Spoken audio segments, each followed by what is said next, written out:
እሺ ቢስሚላህ الرحمن الرحيم እንደገና ተመልሰናል። ያው ታሪኩን ከቆመበት እንቀጥላለን እና እንግዲህ አብርሃ ጓደኛውን ገሎ ስልጣኑን ጠቅሎ ንጉሱም ያው ፍርድ ሊሰጠው ቢሞክርም በቀልዱም በጫወታውም በሃዲያውም አታሎ ነገሩን አረጋጋና ስልጣኑን ተቆናጠጠ ማለት ነው። ከዚያ በኋላ ያው ግዛቱን ቀጠለ። የንጉሱን እንግዲህ ታማኝነት ለማግኘት አንድ ነገር መስራት አለብኝ ብሎ አሰበ ማለት ነው። ምን አሰበ?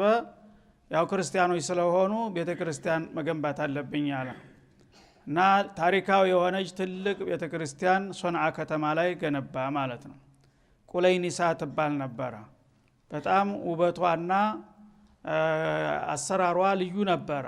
እንደገና ወደ ሰማይ በጣም የጓነች ነበረችና ወደ ላይ የሚጎበኝ ሰው ቀጥ ብሎ ለማየት በተንጠራራ ቁጥር ሳያስበው እንደዚህ ያለ ኩፍያው ይወድቅበት ነበረ። ስለዚህ ቁለይኒሳ የተባለችው ኩፍያ የምታስጥል ማለት ነው። የዚች አይነት ብርቅዬ የሆነች ግንብ ገንብቶ ቤተክርስቲያኗን መጥቶ ነጃሺ ዋናው ንጉስ መጥቶ እንዲመርቋት ዝግጅት ያደረገ ማለት ነው። እኔን ለመግረፍና ለመስቀል ሳይሆን ለእርሰው ክብር በዚህ በአረብ ደሴት ላይ ታይቶ ተሰምቶ የማያቅ ልዩ የቤተክርስቲያን ገንብቻለሁና በእርሰው ነው ተመርቆ መከፈት ያለበት ብሎ ቅጥሪ ላከለት ማለት ነው። በዚህ ሁኔታ በዝግጅት ላይ እያለ በጎረቤት ሀገር የነበሩ አረቦች ተቆጡ በዚህ ጉዳይ ማለት ነው። የመኖች ያው እንግዲህ በቀይ ግዛት ተይዘዋል። ምንጊዜም ያው ጉዳያቸው አይደለም፣ አለቆቻቸው እንዲጠናከሩ ነው የሚፈልጉት ማለት ነው። ግን እንደ መካ አካባቢ የነበሩት ቁረይሾች ናቸው። በዛ ጊዜ ቁረይሾች በማንም ጊዜ የውጭ ወራሪ አግኝቷቸው አያውቅም። ክቡር ናቸው፣ አላህ የጠብቃቸው ነበርና ማለት ነው። እርግጥ የዛ ጊዜ ሙሽሪኮች ናቸው፣ እነሱ ጣዖታውያን ናቸው። የሚሻሉት እና አብርሃ ናቸው። ለምን እና አብርሃ የነብዩ ኢሳ ተከታይ ናቸው በዛ ጊዜ። ግን እነዚህ ቁረይሾች ሐጅ አለ በተለምዶ ያው ከኢብራሂም ጀምሮ ሐጅ የተባለ በባህል በጃሂልያም ቢሆን በየአመቱ የአረብ ህዝብ በሙሉ እየመጣ ካዕባን ይጎበኛል። በዛ በሚመጣው እንግዳ እነሱ ተጠቃሚ ናቸው። ኢኮኖሚያቸው በጣም በዛ ነበር የሚጠቀመው ማለት ነው። አሁን ይችን እንግዲህ ቤተክርስቲያን ተፎካካሪ አድርጎ ነው ለይስሙላ ከላይ ለንጉሱ ክብር ብሎ ያውጅ እንጂ ውስጡ ግን አላማው አረቦች በየአመቱ በግፍ ወደ መካ ሲመጡ ያያል። የራሱ ግዛት ውስጥ ያሉት ሳይቀሩ ማለት ነው። ወዴት ነው የሚሄዱት ምንድነው የሚያደርጉት ብሎ ሲጠይቅ መካ ላይ ታሪካዊ ቤት አለ እና እዛ ሐጅ የሚባል ነገር አለ። በየአመቱ እየሄዱ እዛ ይሰባሰባሉ። እዛ ትልቅ ስብሰባ አለ ብለው ይነግሩታል። የጊዜ ኢኮኖሚ ምንጭ መሆኑን አወቀ ማለት ነው። ስለዚህ የገቢ ምንጭ ነው። ይሄን ነገር ለምን እኔ ወደ እኔ አገር አልለውጠውም አለ ጎበዙ። ተኽጢጥ አደረገና ያችን ብርቅዬ የሆነ ቤት ካዕባ የዛ ጊዜ ተራ ጭቃ ናት። ያው ቁመቷም ስፋቷም ዝግባ የምትባል አይደለም። ያችን የምታስነቅ አድርጎ ዘመናዊ ግንብ ገንብቶ እዚህ ሐጅ ተዛሬ በኋላ ሐጅ ወደዚህ ተዛውሯልና ኑ ቶሎ ብሎ ህዝብን ወደዛ ለመገልበጥ ነበር እቅዱ ማለት ነው። ይሄን ነገር ቁረይሾች ይነቁበት። ጥቅም ነው፣ የጥቅም ጉዳይ ስለሆነ ኢኮኖሚያቸውን ምንጩን ሊያደርቅ እንደሆነ አወቁ ማለት ነው። እንደገና ያው ዘረኝነትም አለ። ለምን የኛ ታሪካዊ ቤት ረክሶ እንደገና ሌላ ባዕድ የሰራው ነገር ይሄን እድል ይወስደዋል በማለት በተለይ ወጣት ጥሩ ነውና ለለውጥ ብዙ ጊዜ ወጣቶቹ በጣም ተናደዱ ማለት ነው። ይሄ ነገር ዝም ብለን ማየት የለብንም አሉና ተመካክረው የተወሰኑ ወጣቶች ተስረግርገው ሄደው እዛ ቦታ ላይ እርምጃ ለመውሰድ ሊሞክሩ ነው ማለት ነው። ገቡ። መጀመሪያ ኩሳቸውን በሌሊት እንትን ብለው መቅደሷን ልዩ ልዩ የክብር ቦታዋን በሙሉ በሰገራ ቀቡላቸው። ጠዋት ሲነሱ ገምታለች ቤተክርስቲያኗ ማለት ነው፣ ገና ሳትመረቅ። አሁን ለንጉሱ ተነገረው እንደዚህ ኩኑ አደረ ሲል ማን ነው እንደዚህ ሊያረግ ይችላል የምትሉ ሲል ቁረይሾች ተቆጥተዋል ማለት ሰምተናል፣ እነሱ ይሆናሉ እንዲህ ያስደርጉ የሚባል ኢንፎርሜሽን ደረሰው ማለት ነው። የዛ ጊዜ እኔም ቤት እንደዚህ ታረከሱማ እኔ ደግሞ የነሱን መደምሰስ አለብኝ ብሎ ሊነሳ ነው በቁርሾ። ውሎ አድሮ ደግሞ ያ ሳይበቃ እንደገና ሌላ ቡድን ሄደና ሌሊት እሳት ለቀቀባት ማለት ነው። ተነጭራሹ በእሳት ጋይታ ተፈረካክሳ ወደቀች።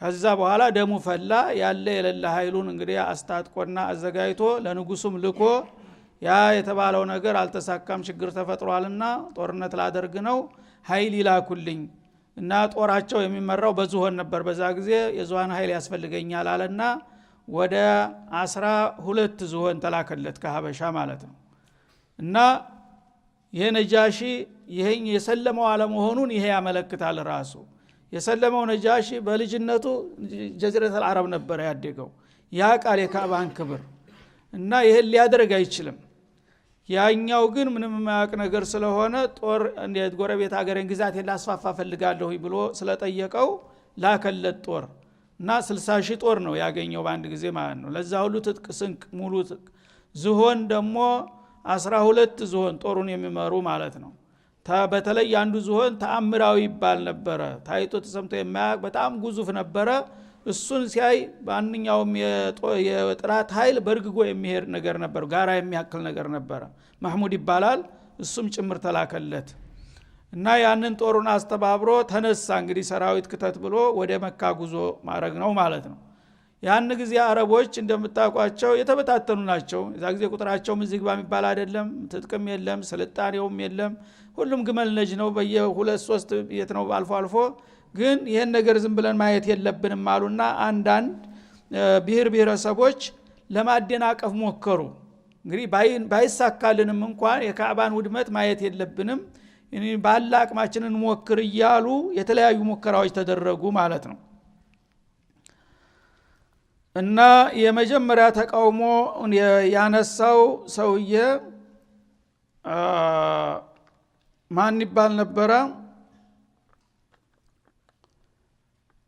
واعتدى عليها فاقسم ابراهة لا يخربن الكعبة انتقاما لها እና ይሄንን ጀሹን እንግዲህ ቀስቅሶ በሚነሳበት ጊዜ غادي ذو نفر የሚባል የአረብ ጎሳ መሪ ተነሳ ይሄ ሰውዬ እንዴት ካዕባን ሄዶ ሲደመስስ ብለን ያለን አለና ወገኖቹን ከየበረሃው ከየአካባቢ ያሉትን አስተባብሮ ዙ ነፈር የተወሰነ ኃይል ይዞ መሃል መንገር ላይ ሊያደናቅፈው ሞከረ ግን የሱ ኃይል ዝግባ የሚባል ነገር አይደለምና ወዳውኑ በአንድ ዙር አቸነፈ ደመሰሰው ማለት ነው እሱንም ማረከው ዙ ነፈር ሊገለው ታሰበ በኋላ አይ ግደለም እስቲ ምናልባት ማላቀው አካባቢ ስለሆነ መሄደው መንገድ መሪ ተሆነኛለህ ብሎ እንደገና አሽከራ አድርጎ መንገድ እየመራ ወደ መካ እንዲጓዝ አደረገው ማለት ነው እንደገና ኸስዓም አርዱ ኸስዓም የሚባል ተጧኢፍ ቀደም ብሎ በሚገኘው ቦታ ላይ ሲደርስ ደግሞ ሌላው የጎሳ መሪ ተነሳ ኑፈይል ኢብኑ ሐቢብ የሚባል እሱም የተወሰኑ ኃይሎችን አስተባብሮ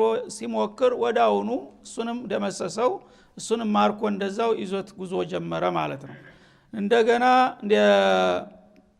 ጧኢፍ አካባቢ ሲደርስ ጧኢፎች ላት የሚባል ጣዖት ነበራቸው ላት እንግዲህ ለካዕባ መፎካከሪያ ብለው የሰሩት ነገር ነበርና ያንን የካዕባ ሊደመስስ ነው የሚመጣው ማለትን ስለሰሙ ካዕባንም ሊደመስስ ከመጣ የኛንም ላት አብሮ ያጠፋብናል ብለው ሲፈሩ ነበር እነሱ ማለት ነው እንግዲህ ሙሽሪክ ነገር ይሆነው መተባበር የሚባል ነገር የለም ሁሉም የራሱን ብቻ ነው አሁን እነሱ ሀዲያ አዘጋጅተው የሽልማት የተለያየ ስጦታ እንትን ብለው በደስታ በሆታ ተቀበሉት ይሄንን ወራሪ ኃይል ማለት ነው ተቀበሉትና ምን ላድርግላችሁ ሲላቸው አይኛማ ያው የመካ አካል አርገህ እንዳታየናሉ እና እንደ መኮች አይደለንም እኛ ላንተ ሙስሊሞች ነን ወዳጅልን ሆነን እንፈልጋለን የኛን ላት የሚባል መቅደስ ቦታ አለን እሱን እንዲያትነካብን አላቸው እኔ እሱን መኖሩን ማላቀም ማለስጋው እና ምንም ችግር የለም ታልተቃወማችሁ መኮችን እንረዳለን ካላላችሁ ትቸላችኋለሁ ተባሉ ማለት ነው ያኔ እንዳውም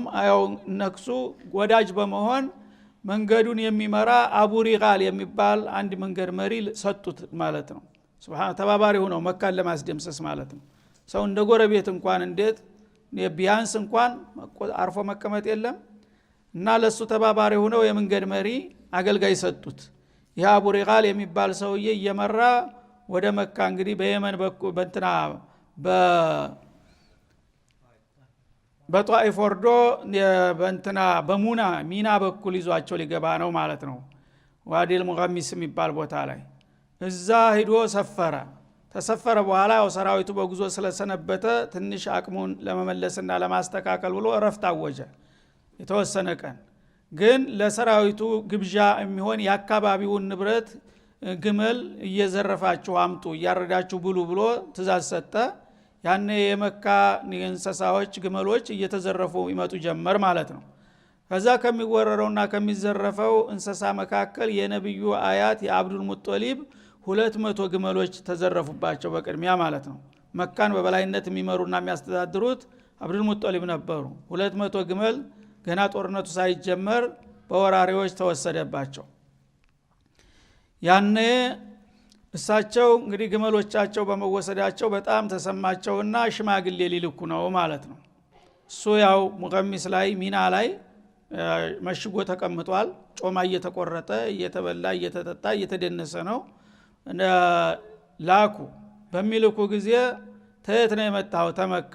ለምን ሲለው አብዱል ሙጦሊብ የመካ አስተዳዳሪ የሆነው ሰውዬ ልኮኛል ይላል። ለምን ላከ በሚል ጊዜ ለምን እንደላከ እንግዲህ ያው ንጉሱ ጋራ መገናኘት እፈልጋለሁኝ ይፈቀድልኝ ብሎ ነው የላከኝ አለ በደፈናው። እሺ ይፈቀድለት ተብሎ ተፈቀደላቸው። አብዱል ሙጦሊብ መጡ። በሚመጡ ጊዜ በጣም ግዙፍና ግርማ ያላቸው ታላቅ ሰው ነበሩ። አብዱል ሙጦሊብ ላያቸው ሰው ሁሉ ያከብራቸው ነበር እና በሚመጡ ጊዜ ዙፋኑ ላይ ተቀምጧል። እንደ ፀሐይ የሚበራ ዙፋን ነው። እሳቸው ሲመጡ ግርማ መጎሳቸውን ሲያይ እንትሩ ላይ ዙፋኑ ላይ እንዳያስቀምጣቸው እንዴት ተራ ሰው ዙፋን ላይ ይቀመጣል ብሎ ከበደው። እሱ ዙፋን ላይ እንደተቀመጠ መሬት እንዳያስቀምጣቸው ደግሞ ህሌናው አልፈቀደለትም። ይሄን የመሰሉ አዛውንት ትልቅ ሰው እንዴት አድርጌ መሬት አስቀምጣለሁ አለና ወርዶ መሬት አብሯቸው ተቀመጠ ማለት ነው። መሬት ተቀመጠና እንደ ደህና መጡ ወይ ምናምን ብሎ አነጋገራቸው ባስተርጓሚ። አሁን ምን ደህና አለ እናንተ ያላችሁ አሉት። እና ያው እናንተ በአገራችን መጣችሁ ሰላም እየነሳችሁን ነውና ይሄ ነገር አሳስቦን ነው። ከዛም በፊት እኔ በግል ጉዳይ ነው የመጣሁት አሉ። ሱብሃንአላህ። ምንድነው እሱ? ያው ተናንተና አሽከሮቹ ባደረጉት ወረራ የኔ በግሌ የህዝቡ ቀርቶ በግሌ 200 ግመል ተወስዶብኛል። ይሄን 200 ግመሌን እንዲመለስልኝ ልጠይቅ ነው የመጣሁት ይሉታል ማለት ነው። ያኔ ገረመው ሰውየው። አስተርጓሚው ምን አለ? ሲመጡ ቅድም ሳይወት በጣም ላይኔ ከብደውኝ ነበረ፣ ተዙፋን እንደወርድ አድርገውኝ ነበረ። አሁን ግን ቀለሉኝ ሚዛነው አለ። እንደዚህ ይለዋል ብሎ ሲተረጉሙለት አይ አልገባዎትም እንጂ ይሄ አያቀልም አሉት። እና እናንተ ያያትህ የቅድማያትህ ክብርህ ሁሉ ነገር ዝና ታሪክህ የተመሰረተበትን ካዕባን ተምድርገት ላጠፋ ስመጣ ቢሆንም ባይሆንም ይሄን ካዕባን ተውልኝ ብለህ መጠየቅ ሲገባህ የግመል ጨቅላ ትጠይቃለህ አላቸው። አይ እንደዚህ አይደለም ጉዳዩ አሉ። እኔ የግመሎቼ ባለቤት ነኝ አሉ። ካዕባ ግን የኔ አይደለም ባለቤት አለው አሉ። ባለቤት ስላለው በሌላው ንብረትን የመናከራከረኝ እሱ ማን ነው ሲለው ረብል ዓለሚን ረብ ሰማዋት ወልአርድ ሰማይ መሬትን የፈጠረው ጌታ ነው ወዳጁን ኢብራሂምን ስራ ብሎ ያሰራው። ስለዚህ ከፈለገ ይስጥህ ከፈለገ ይከልክል፣ እኔ ምን አገባኝ ስለሱ ቤት። እኔ ግን የግመሎቼ ባለቤት ነኝ፣ ግመሎቼን ብቻ እንዲለቀቁልኝ ነው የምጠይቀው። ልበ ሙሉ ምን አይነት ጀግና እንደነበሩ ማለት ነው። እና ያ ጥጋበኛ ምን አለ? ልታስፈራራይ ትሞክራለህ የሰማይ ጌታ እያልክ እሱም የሚችለኝ አይመስለኝም አለ ሲፈርድበት። አንዴች ነችና አንተ ወዛክ አለው። እንግዲህ ፈረሱም ሜዳውም ይሄው ልናይ ነው አለ። ፊልሙን እናያለን እንግዲህ ማን እንደሚችል አለው። ለማንኛውም እንግዲህ ሰውን የሚያህል የተከበረ ሰው መጥቶ እምቢ ማለቱ ጥሩ አይደለም። የእሳቸውን ግመል 200 ግመል ልቀቁ ብሎ ትእዛዝ ሰጠ። ግመሎቻቸውን ይዘው ወደ ቤታቸው ተመለሱ ማለት ነው። ጦሩን እግር መንገዳቸውን ምን ያህል ከባድ እንደሆነ በመኮች አቅም የማይሞከር መሆኑንም አወቁ ማለት ነው። ኢንፎርሜሽንም አገኙ። ከዛ በኋላ የሰው ዘር ለማትረፍ ምን አደረጉ? እሳቸው ያው ሄደው ካዕባ ላይ ዱዓ ማድረግ ጀመሩ። በሰው ኃይል የሚገደብ ነገር እንዳላደለ ደግሞ ያንተ ጌታ የሚችለኝም የሚመልሰኝም አይደለም ብለዋልና መቼም እንደዚህ የሚለው ቃል በጣም ከባድ ነው። ሰምተዋል አይደል እያሉ ጌታን ማነጋገር ጀመሩ። እውነት አንተ በሱ ልትቸነፍ?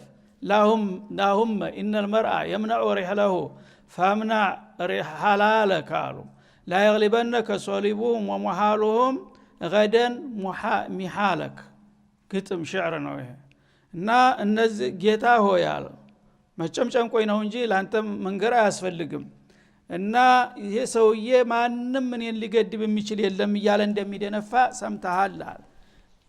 እና ማንም ሰው ደግሞ እንደሚታወቀው ቤተሰቡን ይጠብቃል ባላቅሙ ሁሉ እኛ ያንተ ቤት ጠባቂዎች ነን ቤተሰቦችህ ማለት ነን ቤተሰቦችህ እንደ አይነት አምባገነን መጥቶ ሲጨፈጭፍ መቼ ዝም ማለት አይገባህም ይመስለኛል ይላሉ لا يغلبنك صليبهم እነዚህ መስቀል አንግበው ነው የመስቀል ዘማቾች ናቸው መስቀላቸውን ሊያነግሱ ነው የመጡት እና ያንተ ኃይል ደግሞ በመስቀላዊ ኃይሎች መቸነፍ የለበትም ብለው አጭር መልእክታቸውን ለጌታቸው አስተላለፉና ከዛ በኋላ ካስመለሱት ግመል 100ውን ግማሹን ቁርባን አድርጌያለሁ አሉ ተመልከት ሙሽሪክ ነው ሰውየው ግን بكل اخلاص لله ቁርባን አደረጉና እሰሩ አለና 100 ግመል ታስሮ በካዕባ ዙሪያውን ተደረደረ ከዛ በኋላ እነዚህን የጌታን ቁርባን መተው ተነኩ የዛ ጊዜ ተቆጥቶ ያወድማቸው ተخطيط ያደርጋሉ ባላቅማቸው ማለት ነው ከዚህ በኋላ ይሄ ነው እኛ ለማድረግ የምንችለው ተነሱ ልጆች ሴቶች ሁሉም ነገር ተነሱና ተራራ ላይ ውጡ እዛ አካባቢ ካገኙአችሁ አንዴ ነው አመድ የሚያደርጓችሁ ብለው ማስጠንቀቂያ ሲሰጡ ሁሉም ተነስቶ ወደ ተራራ ላይ ወጣ ማለት ነው ከዛው አገሩ ባዶ ሆነ ተመቻቸ ብሎ እሱ ጦሩን ቀስቅሶ ጉዞ ሊጀምር ነው ማለት ነው እና ሁሉም እንግዲህ ተራራ ጫፍ ላይ ተንጠልጥለው ምን እንደሚፈጠር እያዩ ነው ከዛ ተንቀሳቅሶ ገና መንገድ መግባት ሲጀምር ያው ቅድም የተባሉት ያልተጠበቁ ኃይሎች ሊመጡ ነው ባየር ላይ ማለት ነው ግመሉ በዝሆኑ ነው የሚመራው ጦሩ ዝሆኑ ዋናው ዝሆን ሲንቀሳቀስ እንዳለ ነው የሚርመሰመሰው ጉዞ ሲጀምር ያ ኑፈይል ኢብኑ ሐቢብ የተባለው ሰውዬ በመንገድ የተማረከው አረብ ሱብሃንአላህ አላህ ኢልሃም ሰጠው ምን አለ ሲጨንቀው ሰው መቼም የሚያረገው ሲያጣ የማይሞክረው ነገር የለም ይሄን እንሰሳ እንግዲህ ምን መልእክት ማስተላለፍ አለብኝ አለ ተነስቶ ዝሆኑ ጦሩን እየመራ መንቀሳቀስ ሲጀምር ሩጦ ሄደና ጆሮውን የዝሆን ጆሮ ምን ያህል እንደሚሆን ታውቃላችሁ አይደል ጆሮውን እንደዚህ ገትሮ ይዞ በሽንቁሩ ጠጋ ብሎ ምስጥር ነገረው አንተ ማህሙድ አለው ስሙ ማህሙድ ነው ወዴት እንደምትሄድ ታውቃለህ ያላህን ቤት እኮ ልትደመስስ ነው አባርክ እንዴ እንቢ በላቸው ሱብሃንአላህ እንግዲህ የሰው ልጅ ባላ አቅሙ ተመልከት ባላ አቅሙ ጥላቱን ለመቋቋምና እንትን ለማለት ከሞከረ አላህ እንተንሱሩላህ ይንሱርኩም የሚለው የሚመጣው የዛ ጊዜ ነው ይችን ነው ሊያረግ የሚችሉ ሁሉም ባላቸው አቅሙ ያም ቁርባን 100 ግመል አስሮ ይሄን ቢነኩ እያለ ነው ይሄኛው ደግሞ ሚስጥር ይነግረዋል ለጦር መሪው ዝሆን ማለት ነው እንደ አትሂድ እና ማአት ነው የሚወርድብህ ታዲበ ተቀመጥ ሲለው ወዳውኑ ጮኸና መሬት ተኛ ግመሉ ዝሆኑ ምን ሆነ ተባለ ተነስ ቢሉት ማን ያነሳዋል ተለቅልቆ ጸጥ መሬት ላይ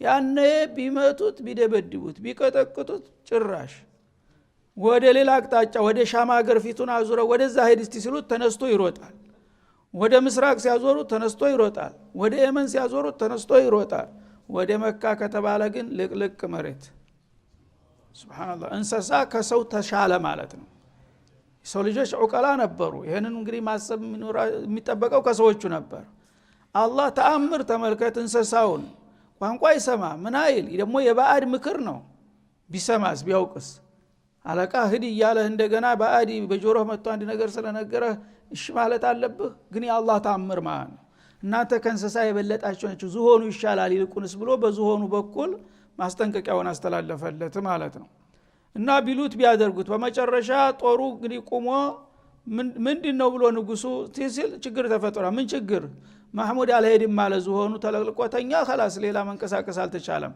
ታዲያ ምንድነው ማረሻ አግሉና ፍም ሲመስል በጆሮ ልቀቁበት አለ ሱብሃንአላህ እንሰሳውን ብረት ያጋሉ በጆሮ ባይኑ ይለቁበታል ጭራሽ ይጮሃል ግን አይነሳም ወደ ላቅጣጫ ከሆነ ይነሳል በመጨረሻ እሱ ላይ እንግዲህ ለመቀስቀስ ትግል እየተደረገ ያለ እነዛ እንግዶች ከወደ ሰማይ መጡ ማለት ነው አላሁ አክበር እና በዛ መልክ አንድ ጊዜ ዳመና መስሏቸው ቀጥ ሲሉ ከዚህ አባቢል ይላል ጉሩብ የሆነ በመላይን የሚቆጠር እንግዲህ ነው እንዳለ ፀሐዩን ሸፍኖ የሚመጣው በላዩ ላይ ተተሰየመ በኋላ ዝናብ ይወርዳል ማለት ነው ዝናቡ ድንጋ ነው መርዛማ ድንጋ እያለ ያ ሰራዊት እንዳለ እስከ ግመሉ እስከ ዝሆኑ እስከ ስንቁ እስከ ትጥቁ አመድ ሆነ ማለት ነው የተወሰኑት ብቻ እግሬ አውጭኝ እያሉ ወደ ጎን እየተፈነጣጠሩ የሚሮጡት ለማምለጥ ሞከሩ። አብዛኛው ግን እዛው አመድ ሆነ ማለት ነው። ንጉሱም ራሱ እግሬ አውጪ ብሎ ያው ጠንካራ ፈረስ ስለነበረው በሱ ዘሎ ለማምለጥ ሞከረ። ተመታ፣ ግን ቁስለኛ ሆነ። እንዲሁ እየወደቀ እየተነሳ ሲዋትት እንደምንም ሶንዓ ደረሰ። ነፍስ እግሬ አውጪ ብሎ ማለት ነው ተወሰኑ ወታደሮች ጋር። ግን ያ ነገር የነካው ሰው መትረፍ የሚባል ነገር የለም፣ መርዝ ነው በቃ። ጣቱ እንደዚህ እየተበጣጠሰ በየመንገዱ ጠቢል ነበር። በፈረስ ላይ እየሄደ ጣቱ እግሩ ምኑ እያለ መጨረሻ ጫጩ ታክሎ ነው እንትና የገባው ሶንዓ ይላል። በዚህ ሁኔታ በሙሉ ሁኔታው እንዳልነበረ ሆኖ ተራግፎ ያ ሁሉ ጦር እንደወጣ ቀረ ማለት ነው። እሱ ሄዶ እዛው እንትና ሶንዓ ተቀበረ። ልጁ ነገሰ። የክሱም የሚባል ልጅ ነበረው። ልጁ እንግዲህ አብሮ አልሄደም ማለት ነው። ደግነቱ አልጋ ወራሽ መቀመጡ እሱን አነገሱና ያው ቀበሩ ማለት ነው እንትናቸውን። እዛ ለነጃሽም መርዶ ተነገረው። እንደዚህ ሆኖ ሰራዊቱ በሙሉ አልቋል፣ ያው ንጉሱ አብርሃም አልፏል ተብሎ አንድ መልእክተኛ ሂዶ ተጦሩ ላይ የነበረው እዛ ለንጉሱ ሪፖርት ሲያደርግ እንዴት በወፍ ሰው ይጠፋል? ሊዋጥለት አልቻለም ንጉሱ።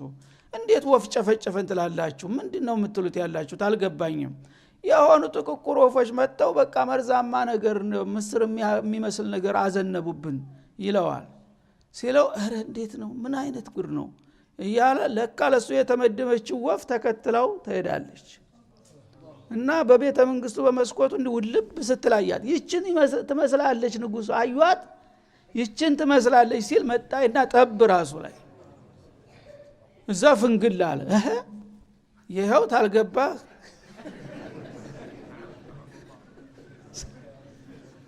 ንጉሱ ተብረከረከ ዝፈር ላይ ሆኖ ለሱ እሱም ያመርዶ እንዲነግር ነው የተፈቀደለት። እሱ እንኳን ሳያመልጥ እንደዚህ ሆኖ ቀረ ማለት ነው። እንዳልነበረ ሆነ። ከዛ በኋላ ያው ለጊዜው ተተካ ልጁ፣ አንጋፋው ልጁ የክሱም ይባላል። በአገሩ ስም ነው የጠራው። እሱም የተወሰነ ጊዜ ተወንትና አለ። ተዳከሙ፣ አልሆነላቸውም። እንደገና እሱም ደግሞ ወደቀ። ታናሽ ወንድሙ ደግሞ መስሩቅ የሚባል ነበር፣ እሱም ነገሰ። አልተሳካም። አንድ ጊዜ መውደቅ ተጀመረ፣ ያው መንኮታኮት ነው። ከዛ በኋላ እኒህ የመናዊያዎች ትንሽ ጊዜ ስላገኙ ራሳቸውን እንግዲህ አጠናከሩና ያው ራሳችን ስልጣናችንን መያዝ አለብን ብሎ ዙ ሰይፍ የሚባል አንድ የጎሳ መሪ ተነሳና ስልጣኑን ተረከበ። እነሱ እንግዲህ አለቀላቸው ማለት ነው። በዚህ መልክ እንግዲህ አላህ Subhanahu Wa Ta'ala የተፈጸመውን ነገር የሰው ልጆች ትውልዶች ይሄን ነገር እንዲያስታውሱና ግፍ መፈጸም ግዚያዊ ጉልበት አለይ ብሎ በሌሎች ላይ እንደዚህ ማድረግ ምን እንደሚያስከትል ነው አላህ Subhanahu Wa Ta'ala መልእክቱን ያስተላለፈው ማለት ነው። እና ቁረይሾች እዛ ጊዜ ሙሽሪኮች ናቸው። አላህ ግን Subhanahu Wa Ta'ala ዙልምን አይወድም። የሚሻሉት በሃይማኖት ቀረብ የሚበሉት እነዚህ ወራሪዎቹ ነበሩ። ግን ግፍ ይዘው ስለመጡ እነዛቹ መዝሉሞች በመሆናቸው አላህ ለነዛ ወግኖ እንደገና ደግሞ ነብዩ የሚወለዱት በዛው አመት ነው። ልክ በዛው አመት ጦርነቱ እንዳበቃ ነው የተወለዱት። ነብዩ ደግሞ በተወለዱበት አመት ካዕባ ተደምሶ ነበር የሚል ታሪክ እንዲጻፍ አልፈለገም ማለት ነው።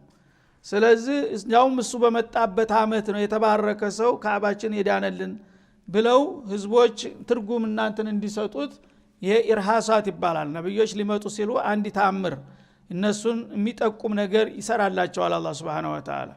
በዛ መልክ ያው በዛው አመት ነብዩ ተወለዱ፣ አደጉ። በ40 አመታቸው ሪሳላ ተሰጣቸውና ይሄ ታሪክ እንደገና በሳቸው አማካይነት ተነገረ ከአላህ ማለት ነው። እና እንግዲህ ይሄ ምንድነው የሚያሳየው?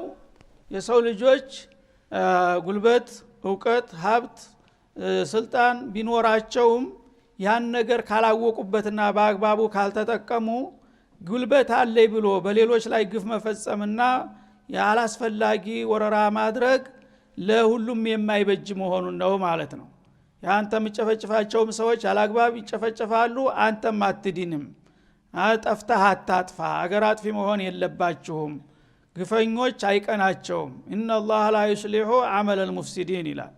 አጥፊዎችና አክፊዎች ለጊዜው ዝም ይላቸዋል፣ ለትዝብት ያህል ቀጠሮ እስከሚደርስላቸው ነው። ግን አጉራ ዘለል ሆነው ህገ ወጥ ሆነው ማን አለብኝ ብለው እንደዚህ አይነት ጭፍጨፋ የሚያደርጉ في كل زمان ومكان አላህ ዋለም አደረም መያዙ አይቀርም ኢነላህ ላ ዩምሊ ቢዛሊም حتى اذا اخذه لم يفلته ዛሊምን አጥምዶ ይጠብቀዋል እነ ረበከ ለቢል ሚርሳድ ሁል ጊዜ ያላየው ያልሰማው አይምሰላችሁ ግፈኞች ዛባ አትልቀቁ ደንበር አትለፉ ተጠንቀቁ እንቢ ካላችሁ ግን አንድ አፍታ ትጨፍራላችሁ በመጨረሻ ግን አይወድቁ ውድቀት ትወድቃላችሁ ለዚህም እማኝ ካስፈለገ የና አብርሃ ታሪክን ማየት ይበቃችኋል በማለት ነው መልእክቱን ያስተላለፈው ማለት ነው ስለዚህ እንግዲህ አሁንም ያሉት ነገም የሚመጡት ሁል ጊዜ ያው ታሪክን ተምረው መጠቀም ሲገባቸው ያው ያለፈው በጅልነት በዳካማነት ነው እኔ ግን እወጣዋለሁኝ ማንም የለብኝ የሚለው